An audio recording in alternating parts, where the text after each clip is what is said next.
Hello दोस्तों, आप सभी का स्वागत है यूपी टारगेट में। आज हम कुछ क्वेश्चन लेकर आए हैं जो हमारे यूपी टेट के शिक्षण विधियां के सिद्धांत हैं, जो हमारे बाल विकास शिक्षण सिद्धांत से बहुत महत्वपूर्ण है। तो हम देखेंगे अपना पहला क्वेश्चन। छात्रों में क्रियाशीलता का आंदोलन प्रत्यय सर्वप्रथम किसने दिया? तो क्रियाशीलता का आंदोलन प्रत्यय सर्वप्रथम किसने दिया था साथियों? तो ये दिया था रूसो ने। किसने दिया था? रूसो ने। किसने दिया? रूसो ने। अगला क्वेश्चन है, जो कार्य ऊपरी इच्छा से स्वतंत्र पूर्वक करे वही खेल है। जो कार्य ऊपरी इच्छा से स्वतंत्र पूर्वक करें वही खेल है। ये कथन किसका है? तो ये कथन किसका है? तो ये कथन है म्यूलिक का। साथियों किनका है? म्यूलिक का। म्यूलिक। अगला क्वेश्चन, पर्यटन सबसे अधिक सहायक है। जो पर्यटन है, पर्यटन सबसे अधिक सहायक कहाँ है? भूगोल शिक्षण में। कहाँ है? भूगोल शिक्षण में। भूगोल शिक्षण में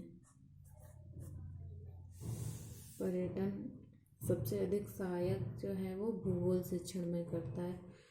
सन 1960 में शैक्षिक क्षेत्रीय पर्यटन पर शोध कार्य किया। तो शैक्षिक पर्यटन पर शोध कार्य किसने किया था 1960 में? तो ये थे हमारे डॉक्टर एलन। कौन थे साथियों? Doctor Elon.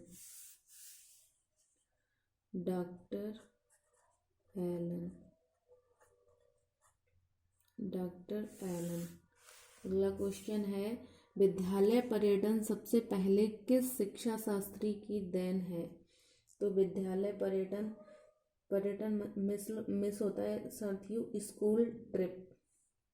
इसे इंग्लिश में बोलते हैं स्कूल ट्रिप। तो सबसे पहले किस शिक्षा शास्त्री ने दिया था? प्रोफेसर राय। किसने दिया था साथियों? प्रोफेसर राय। प्रोफेसर राय। अगला है, पर्यटन विधि से छात्रों में विकास होता है।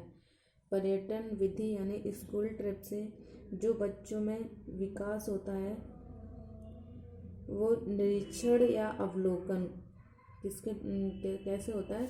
निरीक्षण व अवलोकन। निरीक्षण व अवलोकन।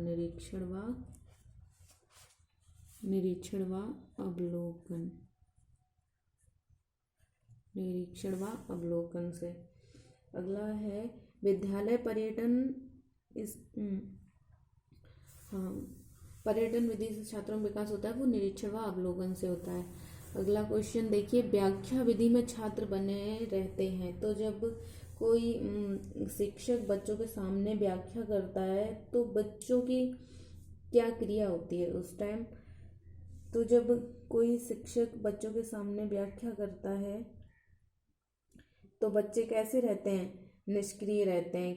अगर उनको कुछ भाषा में व्याख्या में कुछ उन्हें समझ नहीं आएगा तो वो अधिक टाइम तक की व्याख्या सुनकर बच्चे कैसे निष्क्रिय हो जाते हैं? तो कैसे रहते हैं? निष्क्रिय। और बच्चों को अगर प्रयोगात्मक कोई चीज़ दिखाई जाए तो वो सक्रिय रहते हैं। तो व्याख्या में बच्चे कैसे रहते हैं? व्याख्यान विधि में बच्चे निष्क्रिय रहते हैं। पूर्ण से अंश की ओर शिक्षण का पर्याय सूत्र है। तो पूर्ण से जो अंश की ओर पर्याय शिक्षण क्या है? तो ये है विश्लेषण से संश्लेषण की ओर। पूर्ण से यानी पूर्ण किसी भी चीज़ की पूरी जानकारी देके फिर उससे छोटे छोटे भागों में करके इस बच्चों को समझाना क्या है ये? पूर्ण से अंश की ओर शिक्षण जो कहलाता है। पर्याय सूत्र किसका है? विश्लेषण से संश्लेषण की ओर। विश्लेषण से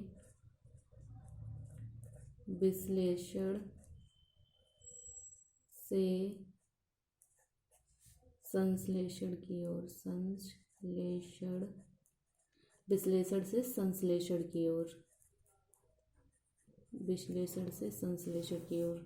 के दोस्तों अगला क्वेश्चन देखेंगे हम, किस सूत्र का संबंध आगमन विधि से है। तो किस सूत्र का संबंध आगमन विधि से है, तो वो है विशिष्ट से सामान्य की ओर, विशिष्ट से सामान्य की ओर। कौन सा? विशिष्ट से सामान्य की ओर, विशिष्ट से सामान्य की ओर, विशिष्ट से सामान्य की ओर। अगला क्वेश्चन देखिए साथियों, गेस्टाल्टवाद मनोविज्ञान पर आधारित शिक्षण सूत्र है। गेस्टाल्टवाद मनोविज्ञान पर आधारित कौन सा शिक्षण सूत्र होगा हमारा?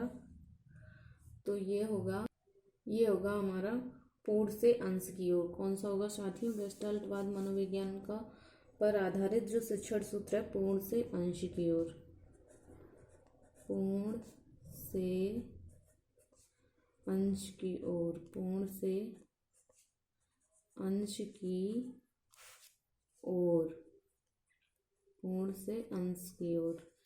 अगला क्वेश्चन है, स्थूल से सूक्ष्म की ओर शिक्षण सूत्र को अन्य किस नाम से जानते हैं।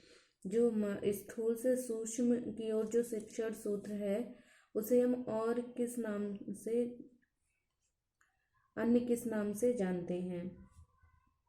तो उसे हम अन्य किस नाम से जानते हैं? स्थूल यानी मूर्त से अमूर्त की ओर, मूर्त से अमूर्त की ओर किससे जानते हैं साथियों? मूर्त से अमूर्त की ओर, मूर्त से अमूर्त की ओर, मूर्त से अमूर्त की ओर। अगला क्वेश्चन है, ज्ञात से अज्ञात की ओर सूत्र की सबसे पहले ज्ञात से अज्ञात की ओर सूत्र की सबसे पहले किसने ध्यान आकर्षित किया। तो सबसे पहले